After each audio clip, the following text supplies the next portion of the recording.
नमस्कार, recipe with आरतीमध्ये तुमचं स्वागत आहे। आज बनवणार आहे मी अंडा भुर्जी। चला तर मग रेसिपीला सुरुवात करूयात। त्यासाठी कढईत घ्यायचं 2 ते 3 चमचे तेल चांगलं तापू द्यायचं आणि गॅसची फ्लेम ही बारीक करायची। मग त्यात टाकायचं थोडंसं जिरं, कढीपत्ता तडतडला की मग त्यात टाकायची अद्रक लसूणची पेस्ट, हिरव्या मिरच्या आणि आपला बारीक चिरलेला कांदा। भुर्जी करत असताना कांदा हा भरपूर प्रमाणात वापरायचा आणि हा चांगला आपल्याला व्यवस्थित परतून घ्यायचा आहे। कांदा लवकर भाजावा म्हणून यात टाकायचं थोडंसं चिमूटभर मीठ। आता आपला कांदा हा निम्मा भाजून झालेला आहे। त्यात आता टाकायचा टोमॅटो आणि हेही व्यवस्थित परतून घ्यायचं आहे। वरून टाकायची थोडीशी कोथिंबीर।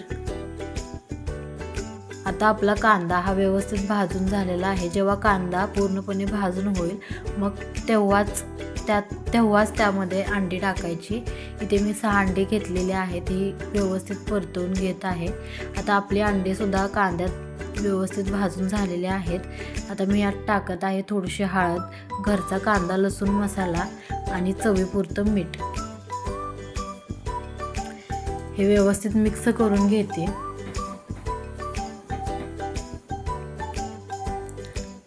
वरून टाकायची थोडीशी कोथिंबीर।